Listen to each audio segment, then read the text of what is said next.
En este episodio hablaremos con Mario Casas e Itxaso Arana, dos intérpretes que han estrenado su primera película como directores. También charlaremos con Abdur Rahim Kazi, director del festival Imagen India, que comienza el 1 de septiembre una nueva edición, y veremos cómo el cine ha reflejado la energía nuclear.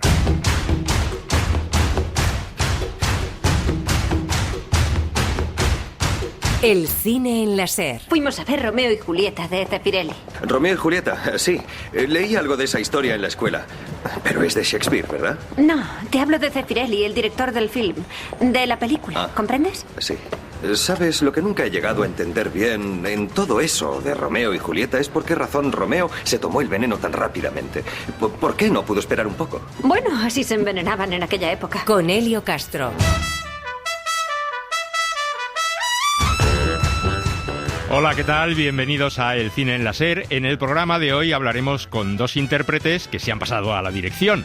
Mario Casas debuta como realizador con Mi soledad tiene alas. A mí me ha cambiado la vida. He descubierto las entrañas de lo que es el cine.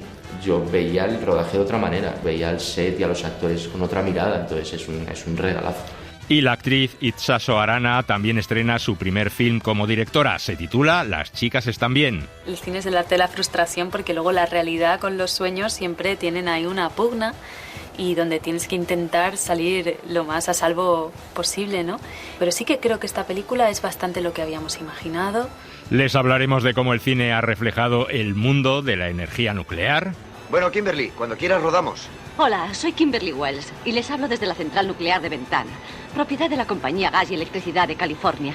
Y de cine indio, porque el próximo 1 de septiembre comienza en Madrid la 22ª edición de Imagen India.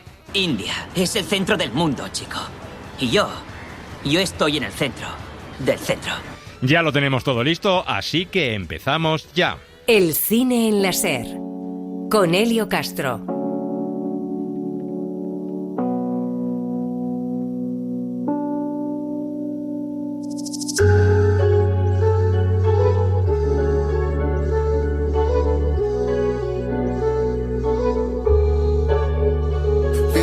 Paso los malos momentos, camino la calle sin conocimiento. Ya no sé reír, yo a nada lo siento. Ya no soy feliz y a todo le miento. Quiero disimular, pero lo llevo dentro. Intento yo volar, pero que no me encuentro. Algo malo veo, rápido yo me tiento. Siento yo perder todo en un momento. Así ha sido mi vida y así que yo no quiero ni valorarla. Puede que en un segundo yo pueda todo echarlo. Busco yo volar, pero que no encuentro la sala. Guerra en mi mente no parará.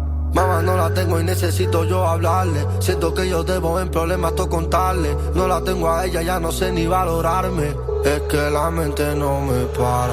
Esta canción de Morat se titula Volar sin alas y es el tema central de la película Mi soledad tiene alas, el debut como director de Mario Casas, una película protagonizada por su hermano Óscar Casas, Candela González y Farid Bechara, tres amigos que viven en una barriada marginal de Barcelona y que cometen atracos a joyerías mientras sueñan con emprender una nueva vida lejos de allí. Y hemos charlado con Mario Casas de su ópera prima como director y esto es lo que nos ha contado. La pandemia empezó a escribir las primeras palabras, que yo no sabía que iba a acabar en una peli 3 años y medio después, pero lo intenté, ¿no? Y tenía como ganas de contar una historia y una historia que, bueno, que tuviese no que ver conmigo, pero que al final fuese escrita por mí junto a Deborah François y que tenía clara, ¿no? Sobre todo eso, era lo importante de escribirla yo. He aprendido mucho de directores que a mí me han llamado mucho la atención, como pues Alberto Rodríguez. Alberto o Rodrigo, pero ya he currado más tarde con él, pero hay algo que a mí me interesaba mucho de Alberto. O sea, su cine, porque para mí es un referente como director, pero cómo él se comunicaba con los actores, cómo él se comunicaba con el equipo, cómo afrontaba un rodaje, una película, un guión. Es alguien que le puse el ojo encima y constantemente aprendía de él, ¿no? Entonces podríamos decir que es de los directores que más me han marcado en un set de rodaje, tal vez también porque me pilló en un cambio, un poco más a la madurez, como actor y como hombre, ¿no? Y tal vez ahí hizo también que me empapase mucho de cómo era un referente para mí, que es Alberto. No se da ni cuenta que cuando la miro, por no delatarme, me guardo un suspiro, que mi amor callado se enciende con verla, que diera la vida para conocerla. Hay algo de 2000ero en la peli, vintage, con la ropa que llevan y demás, y con la música. Viene de mi infancia al final, de lo que yo escuchaba en el barrio, vengo del barrio cuando era niño, de mi padre, la música que escuchaba también Manzanita con Chiquetete. Entonces es un poco, ahí sí tiene que ver un poco con mi esencia de Mario, del Mario del barrio, ¿no? Entonces toda la música licenciada sí la estuve buscando, tenía como música bastante clara. Quería huir un poco, sin faltar ni mucho menos, pero quería huir un poco del rap o del trap, ¿no? Es verdad que tenemos Morat, pero sale al final, pero quería otro tipo de banda sonora, de música, ¿no? Más racial, más pura, que es el barrio. Y después la banda sonora con Celtia Montes, algo más atmosférico, ¿no? O sea, jugarnos a otro lado, jugárnosla con ese mundo que tiene Óscar, a veces onírico, de ensoñación, con el arte. Entonces era un poco esa mezcla, sí. A mí me ha cambiado la vida. He descubierto, aparte de con Óscar, con mi hermano me ha cambiado mi relación con él todavía más. He descubierto las entrañas de lo que es el cine. Yo he aprendido muchísimo, entiendo mucho más la industria, entiendo mucho más al equipo, entiendo ahora a los directores, entiendo lo que es un set de rodaje. Ahora, antes menos, ¿no? Antes vas, interpretas y haces tu personaje y entre comillas te vas, ya está, se acabó. Aquí no, aquí es desde el que empiezas a poner el primer ladrillo de la casa, eres consciente de todo, ¿no? Entonces el arte se multiplica por 1000, entonces hay algo precioso en dirigir, hay algo ya más, algo que si has escrito viene muy de ti. Y que ha sido una suerte para mí, he tenido un aprendizaje bestial y creo que bueno, ya con Rodrigo lo he notado, ¿no? Haciendo esta peli como actor, Escape, yo veía el rodaje de otra manera, yo veía a Rodrigo con otros ojos, veía el set y a los actores con otra mirada, entonces es un regalazo. Esta cobardía de mi amor por ella hace que la vea igual que a una estrella, tan lejos en la inmensidad, que no espero nunca poderla alcanzar. El cine en la SER. Me gustaría ver algo de la auténtica India. Fielding, ¿cómo se ve la auténtica India? Tratando con indios. Con Elio Castro.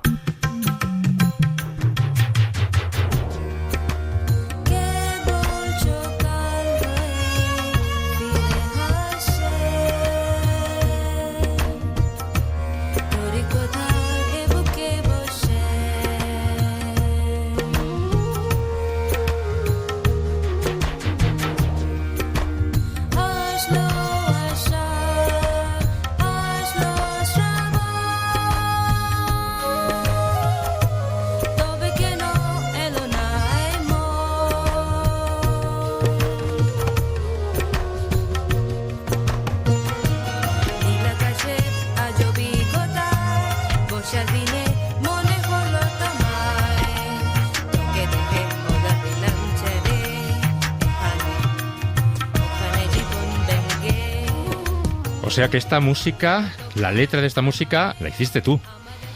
Sí, la verdad es que Juan Bardén me dijo que había que poner una letra que tradujera unas letras indias de canciones famosas. Y yo cuando fui a las canciones me parecían muy engorrosas, así que dije, como me sé el idioma, pues lo hago yo. Y esa canción fue nominada a los Goya como mejor canción original, o sea que fuiste nominado a los Goya junto a Juan Bardén. Sí, sí. Es la canción que forma parte de la banda sonora de la película El Próximo Oriente, de Fernando Colomo. Exacto. Una película que también está basada en tu vida. Sí, Fernando andaba buscando unas historias, entonces yo contaba 1001. Y sí, estaba bien y tal, y de repente ya le empecé a contar la mía, ¿no? Bueno, según nos íbamos viendo, pues le iba contando parte de mi historia y al final dijo, no, pues esta es la que mola, la tuya. Lo que pasa que no encontraron actores o muy apropiado porque fue Oristrel el que hizo el guión y entonces cambiaron de personajes, pero en realidad se basa en la mía. O sea que tu personaje fue cambiado en la película por el de una chica india. Por el de una chica india, entonces el padre es muy estricto como el mío, a la chica no le dejan casarse como a mi hermana y todo eso. Esteban de Mirgore. ¿Antobi? Ya os lo dije, vive lejos, se hizo tarde y no tenía cómo venir. Antes tú pedir permiso a mí. Soy padre. Soy mayor, soy independiente y tengo mi trabajo. ¿Trabajo? ¿Tú engañar? Yo firmar permiso. Tú no দেখি trabajo banco. Shakir শান্ত হয়ে যাও, তুমি জানো ডক্টর কি বলেছে? O sea que la película El Próximo Oriente está basada en la vida de Abdurrahim Kazi, que es nuestro invitado de hoy, que es el director del Festival de Cine Indio Imagine India, que llega a la 22ª edición este próximo 1 de septiembre. O sea, 22 años programando películas indias en nuestro país. Ahora que miro hacia atrás y veo los 22, me parece increíble que estuviera 22 años con un festival de cine. Pero bueno, aquí estamos. Decía que tú tenías una vida de película y verdaderamente así es, porque tu familia sale de la India, llega a España viviendo 1001 historias. No las vamos a contar todas porque sería más que una película, una serie de 12 o 13 capítulos o 2 temporadas y media, ¿no? Pero vamos, una vida de película que tienes. Sí, la verdad es que la recepción en España fue en una limusina, así que en plan en Hollywood. Porque tú naciste en... Pongámoslo en Karachi, Pakistán. Y luego pues tienes un viaje a la India, y de la India tienes tu familia un montón de problemas, precisamente por tu origen pakistaní. Nacido, porque yo soy de origen indio. La cuestión es que uno de mis tíos se dedicaba a hacer bombas atómicas. Como Oppenheimer. Como Oppenheimer, ahora que está de moda. Entonces los indios se enteraron, pues un año más tarde, en el 71, y dijeron, ¿y quién es este indio que hace bombas para los pakistaníes? Y era mi tío. Entonces miraron dónde vivíamos y ya no nos dejaban salir. Así que fue España, que estaba interesada en la bomba atómica, a través del duque de Hernani, presidente de la Cruz Roja Española, en Ginebra, hablaron con el primer ministro indio y nos dejaron salir. Y llegaste tú aquí a España, y en España, claro, te encuentras con otro mundo, con otra sociedad, con otra cultura, con otras costumbres. Era increíble porque... ¿Llegaste claro, con cuántos años? Con 10. Con 10 años. Yo venía de un país democrático, entonces yo ni sabía esto que era. Y nos habían tratado muy bien, lo de la Cruz Roja, una limusina, el aeropuerto... Alucinante, ¿no? Yo estaba muy contento. Entonces, de repente veía un coche muy rápido, tiraban un montón de flyers y se iba corriendo. Y uy, pues esto no lo había visto nunca, los flyers lo dan en mano. Y entonces un día me puse a leer uno de los flyers. Ya, dictadura, fuera, tal. Y entonces se presentaron 2 guardias civiles por detrás. Y yo, que no sabía mucho español, porque eran los primeros meses, y decía, tíralo. Digo, no, que lo tire. No, claro, no estaban habituados. Y entonces, teléfono de tu padre. No doy nada. Tengo derecho a mantener silencio. Y fui el primer niño indio, creo que debe ser así, ahí en la DGS de Sol. Ahí te llevaron. Ahí me llevaron. Por propaganda ilegal, que se decía entonces.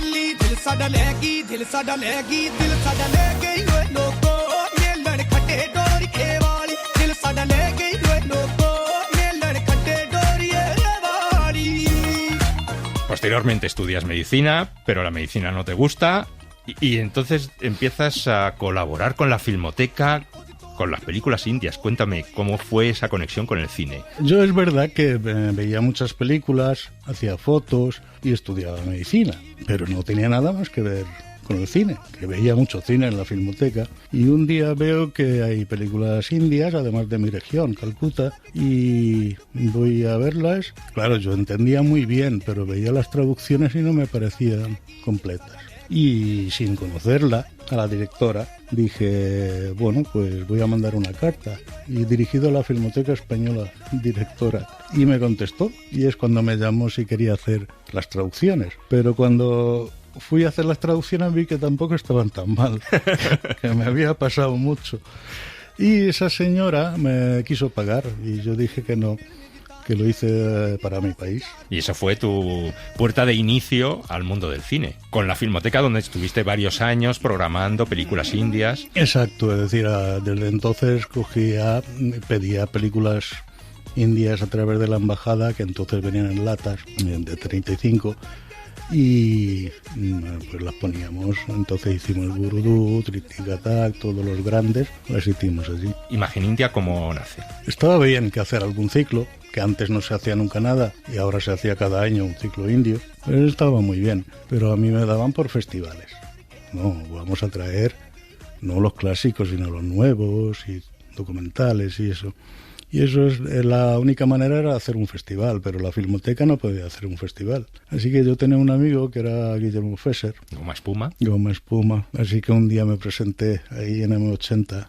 Venga, vamos a hacer un festival. Y Guillermo, que le gustan estas cosas pues zumbadas, y pues dijo, venga, pues vamos. Vamos a hacer un festival. Vamos a hacer un festival, y el primer año fue alucinante. Sí, sí. Un festival que, aunque se llame Imagen India, pues es un festival de cine asiático, ¿no? Fundamentalmente de películas indias y documentales de la India, pero que también pues tiene películas de otros países de Asia. Es un tercio de un 30% indio entre las 98 películas. Y al principio solamente hacíamos indio. El segundo año con Goma Espuma lo llevamos Festival de Cine Asiático. Y no tenía tanto éxito ese nombre, así que mantuve Imagen India. कभी उफ कभी हाय कभी बाय कभी आए कभी जाए कभी क्यों कभी वाई कभी यस कभी नो कभी हाँ कभी ना रानी ये भी कोई बात है 4 दिन की चांदनी है फिर काली रात है ढल जाएगी ये जवानी सोचने की बात है. Bueno, siempre que hablamos de cine indio está la eterna confusión. Bollywood. Bollywood. La India, Bollywood. La capital mundial de la industria del cine. La mayor fábrica de cine del mundo, donde se hacen más películas del mundo, pero no todo el cine indio es Bollywood. Para nada, para nada. Están haciendo 900 películas de tipo Bollywood en toda la India. Y unas 100, 120 como independientes, ¿no? Porque las de Bollywood tienen unas características propias. Son películas musicales, casi siempre son películas románticas, romances. En resumen, es una clásica película de Bollywood, llena de canciones, bailes, romance e intriga. Sí, chico conoce chica, chica rica, chico pobre, o al revés. Chica conoce chico en el extranjero cuando estudiaba y todo eso. Luego tiene un guión pues deslavazado con el chico y la chica, y luego entran unos números musicales que no tienen absolutamente nada que ver. El tratamiento de la mujer en las películas de Bollywood es totalmente denigrante, y ya si te digo que el tratamiento en los números musicales ya es peor. Es decir, los números musicales tienen que ser cuanto más sexual mejor, cuanto más destapada mejor. Entonces la gente, el público se vuelve loco cuando aparece a la chica bailando que en el musical, que no tiene nada que ver, ni siquiera es la heroína, pues casi en pelotas. Tienes que aprender cómo funciona la industria del cine de una vez. He ido a la escuela de cine en Nueva York. He ganado premios. Sé cómo hacer esto. ¿De verdad? Has gastado todo el presupuesto y no has terminado el rodaje. También has ganado premios por eso en Nueva York. Si no empiezas a rodar la semana que viene, se acabó Una Americana en la India. Le cambiaste el título. Es Namaste Bombay de Kamal Bhatia. Allí, cuando quieren hacer una película, lo que hacen, a ver, ¿a qué estrella vamos a coger? Entonces cogen la chica, a ver, ¿qué chico cogemos actor? Cogen al que pueden. Una vez que ya tienen los actores, dice, ahora vamos a hacer el guión. Luego otra cosa, la música se encarga a un tío especial para que triunfe, porque muchas veces la música, el track de la música sale antes que la película y ya va triunfando. Si es un señor bueno como Rahman, como Shankar, pues eso va a triunfar. Entonces ya la película con el track musical ya está triunfando en las radios y en las radios, todos los sitios, y cuando ya toma cuerpo ya lanzan la película en los cines.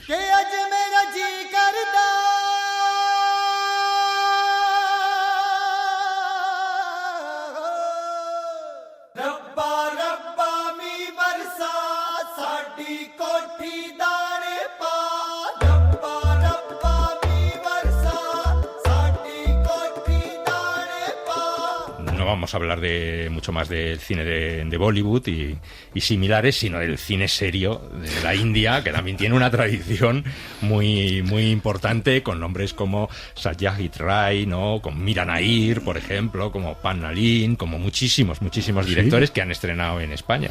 Sí, además la época dorada fueron Satyajit Ray, Ritik Katak, Mrinal Sen. Eso fue grandioso. Bueno, yo no sé si algún día volverá a esa época, pero estamos esperando. Yo no desconfío de los jóvenes. O sea, yo creo que son muy capaces y creo que más de uno está haciendo buena peli, las que nosotros mostramos aquí. ¿Y la visión occidental que se hace de la India, a ti te gusta? Películas, por ejemplo, como Slumdog Millionaire, de Danny Boyle. Ese solía ser nuestro barrio. ¿Quién lo diría, eh? Solíamos vivir ahí mismo, tío. Ahora son todo negocios. India es el centro del mundo, chico. Y yo estoy en el centro del centro. Porque se las ha acusado muchas veces con ese término de pornografía de la pobreza. Bueno, es muy complicado hablar de ello, porque el arte es libre. Entonces Danny Boyle es libre de mostrar como él quiera. Más siendo inglés, él sabrá lo que es la pobreza de mi país. No me extraña. Entonces sí, los ingleses se pueden quedar en clichés, pero nosotros nos sentimos orgullosos de nuestro país y además últimamente estamos lanzando muchos satélites con rovers a la Luna que Inglaterra no puede, así que dejemos a que él sea libre y hable de India como quiera. Pero yo creo que la imagen buena que ha dado ha sido Rossellini y ha sido Renoir, que fueron a rodar allí y rodaron la pobreza. Si ves lo de Rossellini, era toda la estación de Calcuta llena de gente absolutamente moribunda, pero él lo grabó menos mal, porque queda existencia de ello. Y luego Renoir hizo la película El Río, que es una de las obras maestras de todos los tiempos. Entonces yo creo que la mirada de italianos y franceses ha sido más cariñosa hacia nosotros que la inglesa.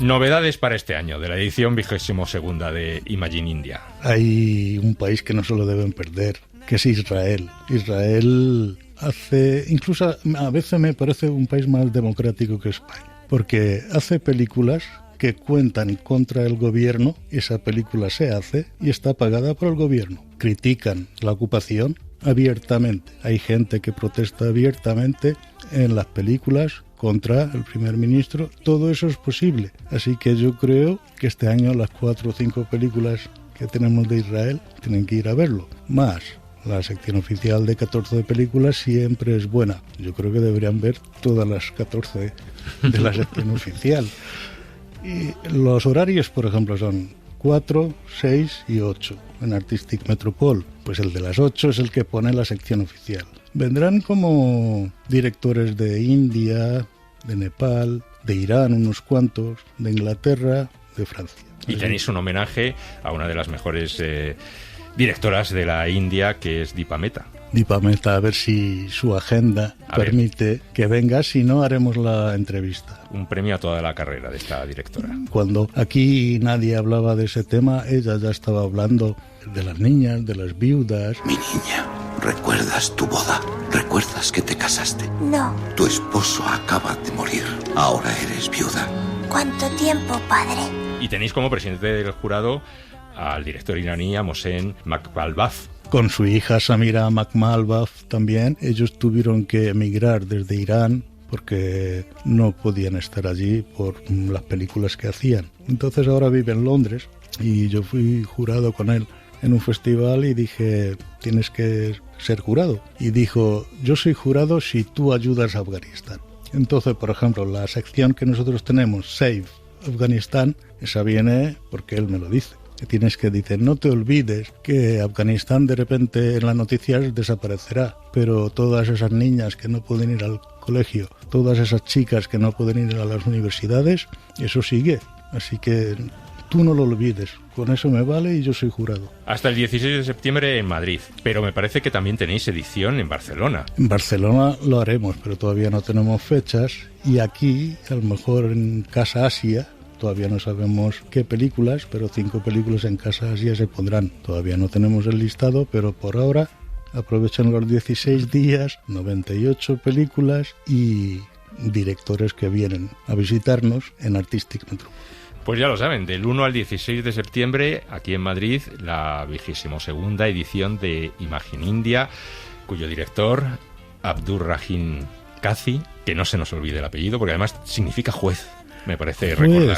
Porque nos lo puso el señor, el rey que hizo el Taj Mahal. Ya decía yo al principio que es que tienes una vida de película, y creo que algún proyecto de hacer una película sobre tu vida, historia de un pasaporte, yo creo que estuvo por ahí, medio haciéndose, ¿no? Por ahí, estuvo ahí. Esa película prefiero que lo haga David Marqués, que es mucho mejor amigo mío, y de Campeones, el guionista de Campeones. Prefiero que lo haga él, que le pone más comedia. Pues pasar el guión. Sí, estamos hablando en ello. Abdur, que ha sido un placer. Mucha suerte con el festival y que lo vea mucha gente y que sea todo un éxito. Muchas gracias por invitarme.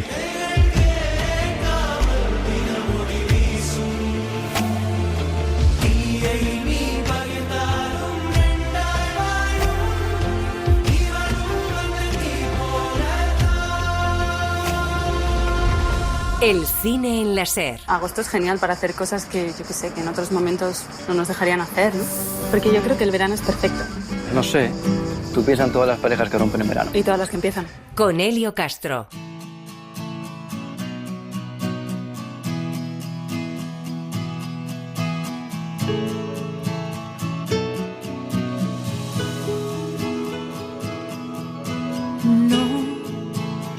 No lo puedo decir. Los motivos que tuve no los pienso decir. A veces me canso de mí y quisiera cambiarme por cualquiera de aquí. Tú me quieres así.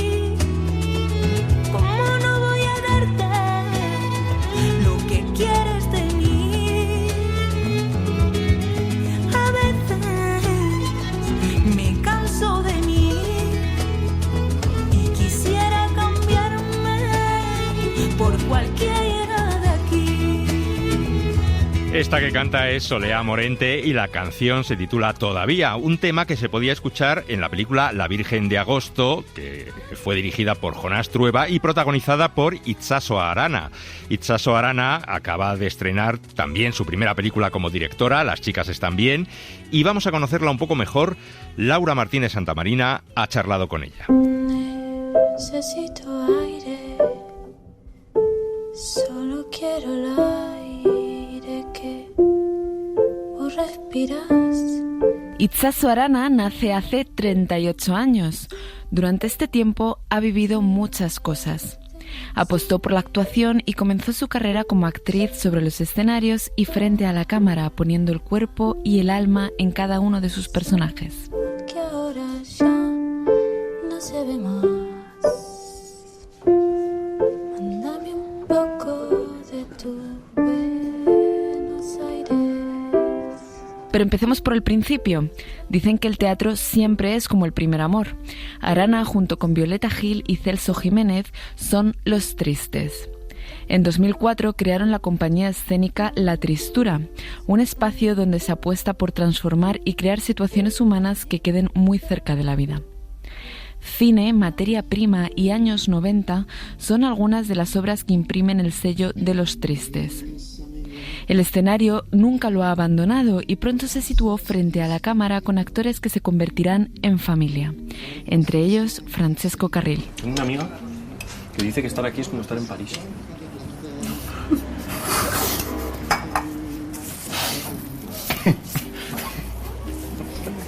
La verdad es que no sé por qué lo dice, Pero es el mejor asiático que conozco, ¿eh? El mejor calidad-precio. Está muy bueno, sí. Los Ilusos, grupo creador y productor capitaneado por el cineasta Jonás Trueba, es donde Itxaso se atrinchera para defender un cine propio, de autor, en el que confían ciegamente. Los Ilusos, valga la redundancia, fue el primer largometraje de este colectivo. La ciudad de Madrid siempre es casa y hogar. Itxaso camina por las calles del centro de Madrid rindiendo homenaje a la vida que florece en ella cada verano. ¿Tú te has quedado al final o...? Sí, al final me he quedado en Madrid, sí. ¿Estás bien? Agosto es genial para hacer cosas que, yo qué sé, que en otros momentos no nos dejarían hacer, ¿no? La Reconquista, una historia de promesas, ilusiones y puede que de amor, estrenada en la sección oficial del Festival Internacional de San Sebastián, es un buen ejemplo de todo esto.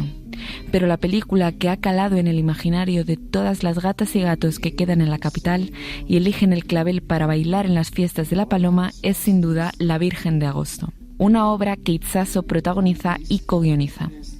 Una pequeña joya cinematográfica que sigue estando muy viva en las calles de la Latina y que pasó por más de 30 festivales internacionales. Hola. Hola. ¿Qué tal? Bien. ¿Bien? Qué raro, ¿no? ¿El qué?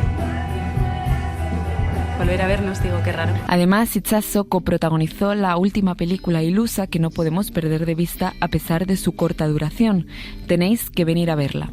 Esta forma de hacer cine es ya parte del artista. Tiene que ver con que tiene una mirada sobre el mundo y que tú organizas el mundo tal cual te gustaría, ¿no? Luego también el cine es el arte de la frustración porque luego la realidad con los sueños siempre tienen ahí una pugna y donde tienes que intentar salir lo más a salvo posible, ¿no? Ahora dirige, escribe y actúa en Las chicas están bien, una historia que nace del recuerdo, un recuerdo muy íntimo y que comparte con sus amigas y compañeras, Irene Escolar, Bárbara Leni, Itziar Moreno y Elena Azquerro.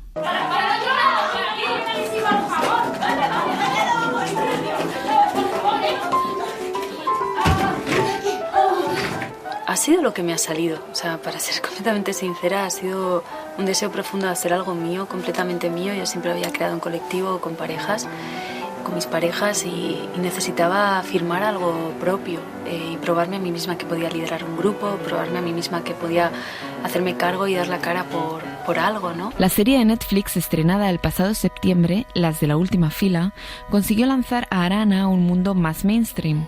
También ha participado en otras series televisivas y películas que no se enmarcan en lo autoral, como Altamar, Dime quién soy o Los Reyes de la Noche, entre otras. Pero ahora Las chicas comienza su proyección en salas tras pasar por el Festival de Carlo Vivari para mostrar un cuento muy difícil de definir.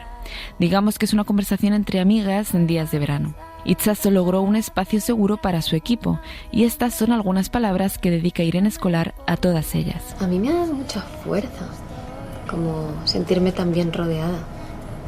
Me siento muy afortunada, la verdad, de tener como amigas creadoras tan inspiradoras y tan divertidas y gente con la que me apetece compartir la vida y la profesión y reafirmarme en eso, ¿no? Y sentirme muy acompañada de una manera muy bonita. Aunque siempre es incierto, Itxaso nos cuenta el futuro que viene. Siempre digo, vamos lentos porque vamos lejos. Lo único que no me gusta eso es que es en masculino, pero vamos lentas porque vamos, no sé.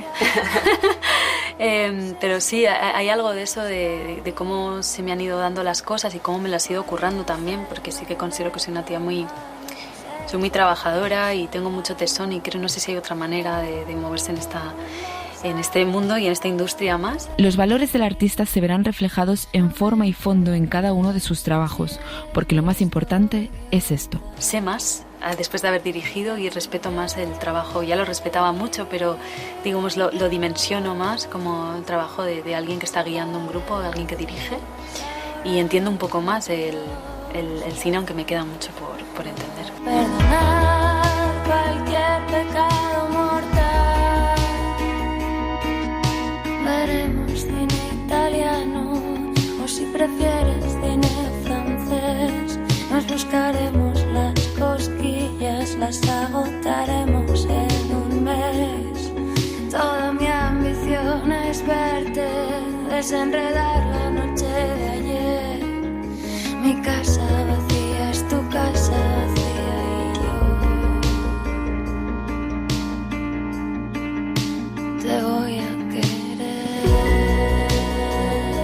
El cine en la SER. ¿Por qué estás en Hiroshima? Una película. ¿Cómo? ¿Una película? Estoy actuando en una película. Con Elio Castro.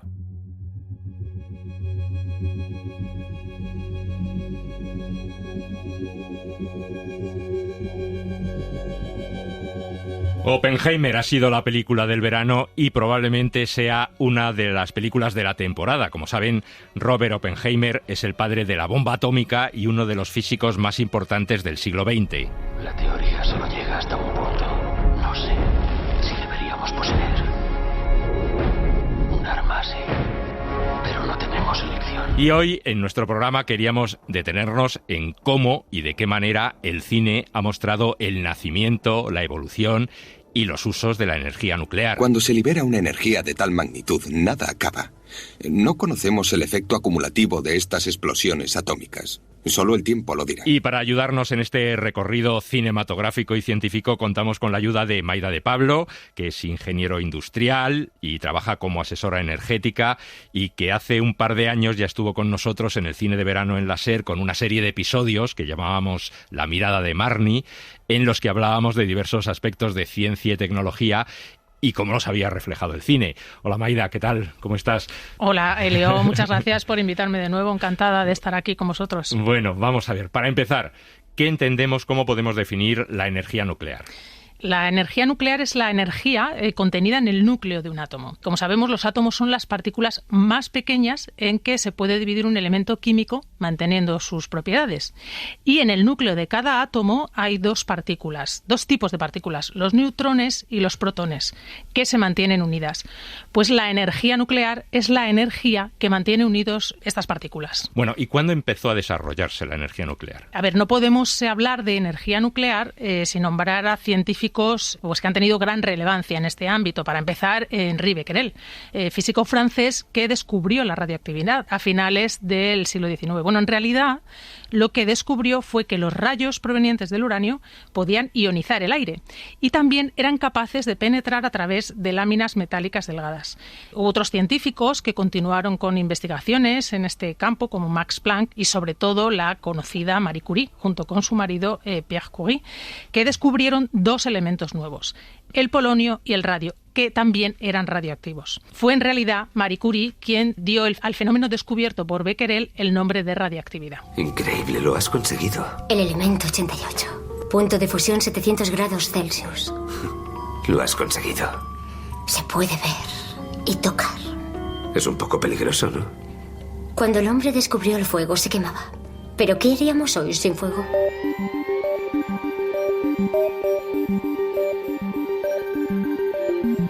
Marie Curie, que fue 2 veces premio Nobel, fue premio Nobel en física y también en química, y de la que tenemos ya muchas referencias cinematográficas porque hay más de 140 películas entre series, documentales y largometrajes sobre la vida de Marie Curie. Por ejemplo, en 1943 en Hollywood se hizo una película sobre su vida titulada Madame Curie, protagonizada por Greer Garson y por Walter Pidgeon, que hacía de su marido, de Pierre Curie. También hay una miniserie del año 1966 o la película Los méritos de Madame Curie, protagonizada por Isabelle Huppert. Y ya más recientemente se han estrenado 2 películas sobre su vida, que es una fue la franco-polaca Marie Curie y otra la inglesa Madame Curie, en la que la actriz Rosamund Pike interpretaba a Marie Curie. Hemos venido a presentarles 2 nuevos elementos, el polonio y el radio. Creíamos que los átomos eran finitos y estables, pero resulta que algunos no lo son. Y debido a su inestabilidad, emiten rayos. Lo he llamado radiactividad. Y queremos decirles que han malinterpretado la esencia del átomo. Bueno, pues otro de los grandes teóricos de la época, al que sí todos conocemos, es Albert Einstein. Así es. De hecho, bueno, ya sabemos que en 1905 publicó la famosa teoría de la relatividad, que es esa fórmula que todos en algún momento hemos estudiado, incluso en el colegio, de E igual a mc al cuadrado. Energía es igual a masa por velocidad de la luz al cuadrado. Y es otro de los grandes padres, por supuesto, de la energía nuclear, ¿no? Uh-huh. Sobre Einstein también hay algunas películas, hay muchos documentales, aunque quizás su figura pues no ha sido tan representada en el cine. Por ejemplo, hay una película que se llama Einstein y Eddington, que es una película bastante reciente, del año 2008, que narra la evolución de la teoría de la relatividad y su relación con este físico británico, Eddington, que fue uno de los primeros que entendió sus ideas. Y luego hay varias apariciones divertidas de Einstein en el cine, que él, bueno, pues de alguna manera aparece. Una de ellas es El jovencito Einstein, que es una película australiana delirante que muestra a un joven Einstein, hijo de un agricultor en Tasmania, que logra dividir el átomo de la cerveza e inventa así la espuma cervecera, y también descubre, por supuesto, la teoría de la relatividad. Viaja a Sydney para patentarla, allí conoce a Marie Curie, de la que hablábamos antes. En fin, bueno, una gran locura de película, todo un delirio. Y también sale su figura en otra película, El genio del amor, que protagoniza a Tim Robbins, y Meg Ryan, que interpreta a la sobrina de Einstein, al que daba vida nada menos que Walter Matthau. Y acuérdate del nombre del perro de Doc, sí, el científico loco de Regreso al Futuro. Sí, que se llamaba Einstein. Exactamente, que se llamaba Einstein. ¡Por Dios, Doc! ¡Has desintegrado a Einstein! Cálmate, Marty, no he desintegrado nada. La estructura molecular de Einstein, como la del coche, está completamente intacta. Entonces, ¿dónde demonios están? La pregunta apropiada es ¿cuándo demonios están? Verás, Einstein se acaba de convertir en el primer viajero en el tiempo del mundo. ¡Lo he enviado al futuro!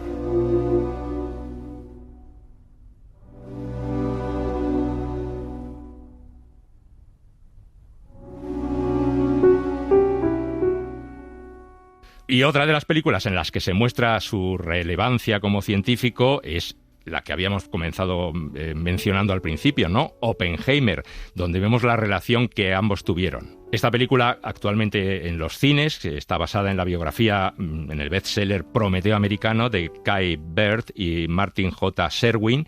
Y Maida, ¿qué te pareció a ti Oppenheimer? Pues la verdad, a mí particularmente me ha gustado mucho. Y eso que las películas de 3 horas me hacen pensármelo, no creas.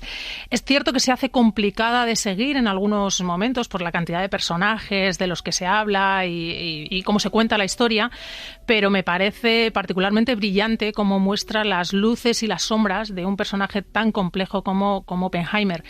Y sobre todo, que te hace reflexionar sobre los avances científicos y tecnológicos y sus peligros en manos inadecuadas. Hablando de Oppenheimer, yo recuerdo una película, Creadores de Sombra, del año 1989, que dirigió Roland Joffé, en la que Paul Newman hace del general Groves, que en Oppenheimer interpreta a Matt Damon, y que también recrea el proyecto Manhattan. Están aquí para ir más allá de lo teórico, de la especulación, de la fantasía. Están aquí para estrujar lo que Dios les ha concedido, su talento, su mente, su energía, en la propuesta básica de una cosa: un arma nuclear, una bomba atómica. Bueno, en el programa vamos a contar también con las opiniones de Alfredo García, que es supervisor y operador en la central nuclear de Ascó, en Tarragona, y que es divulgador de temas relacionados con la energía nuclear y con las centrales nucleares, y que en las redes sociales aparece o firma con el nombre de operador nuclear. Y a él también le hemos preguntado por esta película, por Oppenheimer. Me ha gustado mucho,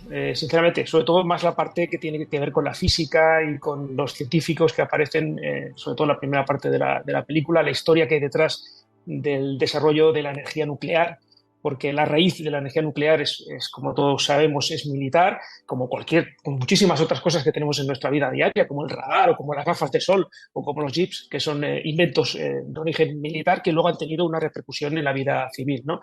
Me interesó mucho esa parte. Me hubiera gustado más que hubieran trabajado un poco más la parte del reactor nuclear que desarrolló Fermi debajo de las gradas de un estadio, que fue uno de los elementos clave para el desarrollo también de la energía nuclear.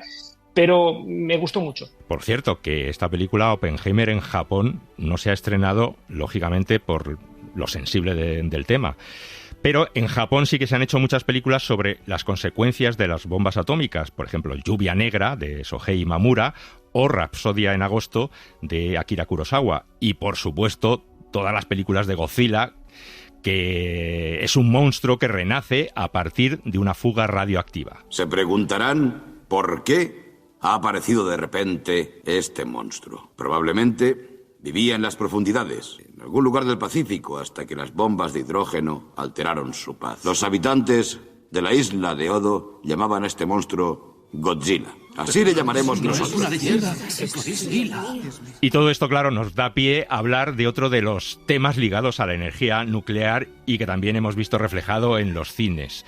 Por supuesto, hablar de las centrales nucleares, gracias a las cuales, no, Maida, disponemos de gran parte de la energía que consumimos. Sí, por supuesto así es. De hecho, en España en particular, más del 20% de la electricidad que consumimos se genera en las centrales nucleares, que difícilmente es a día de hoy sustituible por las energías renovables. Es verdad que está habiendo un gran desarrollo, pero no es posible sustituirlas a día de hoy por la cantidad que se generan las centrales nucleares. Bueno, la energía nuclear ha sido siempre discutida desde sus inicios, quizá, probablemente o inevitablemente por su conexión con la bomba atómica, por el riesgo de la radioactividad, por los residuos que genera. Y hemos visto algunas películas que tratan estos temas. Por ejemplo, El síndrome de China, una película protagonizada por Jane Fonda, Jack Lemmon o Michael Douglas. ¿Cuál es el problema? Ese maldito temblor. La vibración que sentí durante el disparo de turbina fue lo que me inquietó. Eso significa que la planta no es segura. Significa que la vibración fue una advertencia de que la planta debe cerrarse. Habría que volver a radiografiar las soldaduras, pero se trata de $1.000 millones. Claro, no hay que levantar la liebre. Por cierto, que pocos días después del estreno de esta película hubo un accidente en la central nuclear de la isla de las Tres Millas en Estados Unidos, en el estado de Pensilvania. Y le hemos preguntado a Alfredo García su opinión sobre esta película y sobre este accidente. La película realmente fue muy oportunista, su estreno, porque como dices, El síndrome de China se estrenó apenas, si no recuerdo mal, 10 o 12 días antes del accidente de Three Mile Island en Pensilvania, en Estados Unidos. Incluso el título de la película es realmente absurdo, ¿no? Si se funde el núcleo de un reactor nuclear, fundirse de fundición, es decir, de convertirse en líquido, tener tan altas temperaturas que se funda el material, lo que ocurriría es que el material iría bajando, iría fundiendo las capas inferiores, primero la vasija del reactor, luego podría incluso llegar a fundir la losa de cimentación, que es muy profunda, tiene más de 2,5 metros de hormigón, pero en todo caso se acabaría enfriando, no llegaría ni siquiera al manto. Y una vez llegado al manto también se diluiría si llegara. Y sin embargo, China tampoco está en las antípodas de Estados Unidos, con lo cual realmente el título de la película no tiene mucho sentido. Pero sí me parece interesante en cuanto a que la película denuncia hipotéticas malas prácticas que se pueden dar en cualquier tipo de industria, incluida la industria nuclear. En el caso del accidente de Three Mile Island no fue un caso de corrupción, no fue un caso de malas prácticas, digamos, administrativas, sino que fue un fallo de alineamiento de válvulas que estaban cerradas cuando no tenían que haber estado, fueron fallos humanos. Y luego hubo una serie de fallos también en cuanto a la instrumentación. Es decir, los operadores no tenían la instrumentación adecuada para descubrir que realmente se estaba descubriendo el núcleo y que se estaba empezando a fundir el núcleo. Para lo que sirvió el accidente de Three Mile Island es para reforzar la seguridad en todas las centrales nucleares del mundo. La central nuclear donde yo trabajo, en Ascó, estaba en ese momento en construcción, en 1979. Y se diseñaron una serie de sistemas para tener mejor instrumentación, mejor control de lo que estaba ocurriendo en el reactor, que se instalaron en ese justo momento, unos meses después, y que nuestra central nuclear, Ascó, y todas las centrales nucleares que tenemos en España, tienen esos sistemas que podrían haber evitado el accidente de Three Mile Island. Bueno, ¿a ti qué te pareció la película El síndrome de China? Bueno, a mí se me hace muy difícil pensar que por muchos intereses económicos que haya se va a producir una negligencia que conlleve un accidente nuclear. Igual soy muy naif en este pensamiento, pero se me hace muy difícil pensar en ello. Bueno, otra película que habla también de un accidente en una central nuclear es Silkwood, con Meryl Streep, y por supuesto tenemos la famosa serie Chernobyl. Pero no hay que ser científico nuclear para entender lo que pasó en Chernóbil.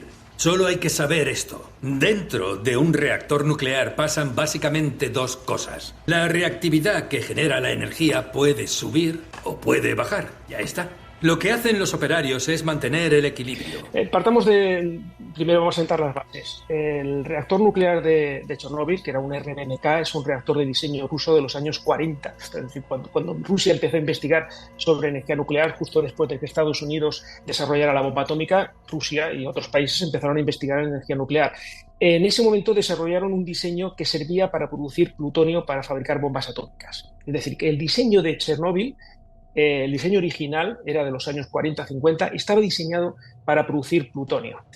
Como subproducto, como ya que producía calor y ese calor podía convertir agua en vapor, podía evaporar y podía mover una turbina, también se podía producir electricidad. Cuando la Unión Soviética construyó Chernóbil, eran los años 80 prácticamente, era una central relativamente nueva, pero insisto, el diseño era muy antiguo. Lo que hacían era utilizarlo solo para producir electricidad, pero el diseño lo que condicionaba era su seguridad, porque no era una central diseñada con objetivos, los objetivos civiles, como tenemos en las centrales nucleares españolas. Era una central que no tenía un edificio de contención, como tienen todos los reactores del mundo prácticamente hoy en día, y todos los españoles, por supuesto, que había contenido las emisiones radiactivas del accidente. Todo eso condicionó el funcionamiento de la central. Por lo tanto, comparar esa central nuclear con las que tenemos actualmente es como comparar un avión de la Segunda Guerra Mundial con un avión actual, ¿no? de pasajeros, además, no tiene absolutamente nada que ver. Dicho esto, la serie de Chernobyl me parece una excelente serie. Están muy bien narrados algunos episodios de lo que ocurrió, especialmente en el último capítulo donde se explica la parte técnica de lo que ocurrió en el accidente. También es interesante ver lo que dice el protagonista de la serie, que dice que los reactores occidentales de ese mismo momento no podrían haber tenido un accidente como el mismo Chernobyl, y eso que todavía hemos avanzado mucho más en seguridad desde entonces. Y exagera algunos aspectos, como es normal. Esos vómitos que tienen algunos personajes en los primeros momentos son exagerados, es decir, sí puede haber vómitos de sangre con una altísima dosis de radiación, pero no a los pocos segundos de haberla recibido.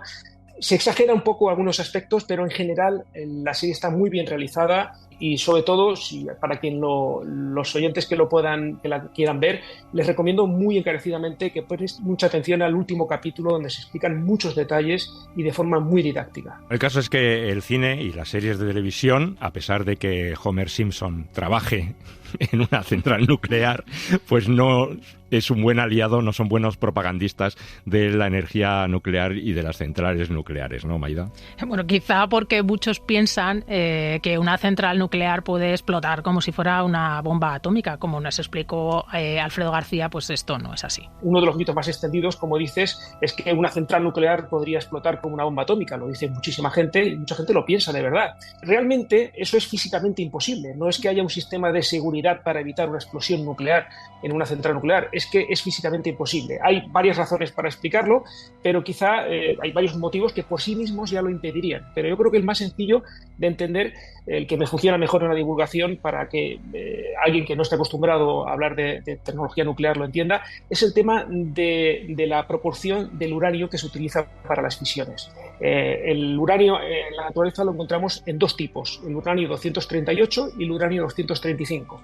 Da la casualidad de que lo utilizamos en las centrales nucleares y en las bombas atómicas, es el que está en menor proporción en la naturaleza, está en torno al 0,7%, es decir, es una proporción muy pequeña. Para que funcione una central nuclear podría funcionar con esa proporción de uranio 235, pero lo enriquecemos, aumentamos la proporción en torno al 3 o el 5% para que pueda estar funcionando una central nuclear durante al menos año y medio o 2 años, que es lo habitual. Fíjate que estamos hablando entre el 3 y el 5% de enriquecimiento.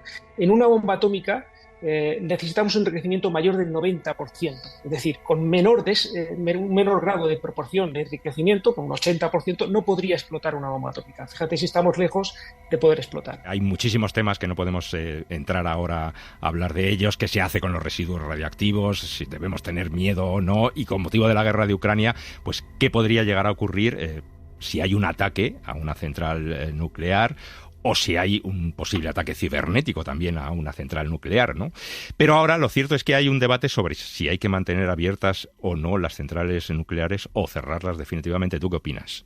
Efectivamente, se ha reabierto el debate de las centrales nucleares, sobre todo en los últimos años, debido al cambio climático y a la necesaria transición energética para eliminar la energía proveniente de los combustibles fósiles. Y en particular, a partir de la crisis energética derivada de la invasión rusa en Ucrania. Bueno, parece que estábamos un poco adormilados por nuestra grandísima dependencia del gas ruso, y hasta que no ha ocurrido esto no nos hemos dado cuenta de este hecho. En realidad, la electricidad generada a partir de la energía nuclear es la menos contaminante para la atmósfera de todas las tecnologías que existen en la actualidad.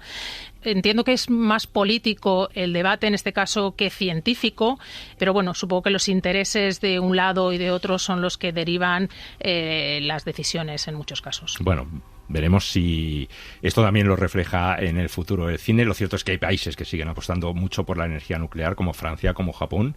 Hay otros que lo han desechado completamente. Bueno, Alemania recientemente ha cerrado sus centrales nucleares, aunque esto les haya supuesto tener que incrementar el uso de sus ciclos combinados, que necesitan gas, que es más contaminante, o incluso de quemar carbón. Entonces, bueno, pues parece un poco contradictorio que se esté pretendiendo eliminar los gases de efecto invernadero emitidos a la atmósfera y sin embargo se cierran las centrales nucleares.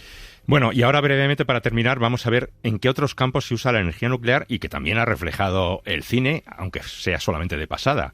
Por ejemplo, pues en medicina. Todos nos hemos hecho una radiografía o un TAC o una resonancia, y estos son técnicas para el diagnóstico por imagen que utilizan los rayos X. Hay otros usos quizá menos conocidos, como en agricultura, por ejemplo. También se oyó hablar hace algún tiempo de los transgénicos, que generaron muchísima polémica, casi tanto como las centrales nucleares, y también utilizan ciencia nuclear para ello. Se utiliza también para la detección de fraude alimentario, e incluso en el arte, ¿no? Se utiliza los rayos X, por ejemplo, para el diagnóstico de imágenes, y recientemente, si no me equivoco, no sé si fue un par de años, se descubrieron 2 obras de Picasso ocultas en una de sus pinturas a partir de una imagen obtenida mediante rayos X. Y la famosa técnica del carbono 14, que permite la datación de obras de las que todos hemos oído hablar también. Y de restos humanos también. Sí, también, efectivamente. Para terminar, querías terminar tú con una reflexión y sobre todo un fragmento de la película de Marie Curie, que habla sobre la ciencia, la radioactividad. Lo mencionaba al inicio, que es el hecho de que la ciencia o la tecnología en sí misma no es mala. Gracias a ello pues se ha conseguido muchísimos avances y un bienestar que tenemos todos que agradecer a día de hoy. Y no es la ciencia o la tecnología la que es mala en sí misma, sino el uso que se hace de ella, como también se muestra en la película Oppenheimer. Hiciste algo extraordinario. Cambiaste el mundo. ¿Para bien? Prefiero ser alguien que espera que el mundo esté lleno de luz que temer a la oscuridad. Tú no. Lanzaste una piedra al agua. Las ondas no las puedes controlar. Hay cosas a las que temer, pero hay muchas más para celebrar. Ojalá tengas razón. Ojalá la tengas. Pues muchas gracias, Maida de Pablo, por ayudarnos a acercarnos más a este mundo de lo nuclear. También a Operador Nuclear, Alfredo García, por todas sus informaciones y por todas sus opiniones. Y hasta la próxima. Hasta la próxima. Muchas gracias, Elio.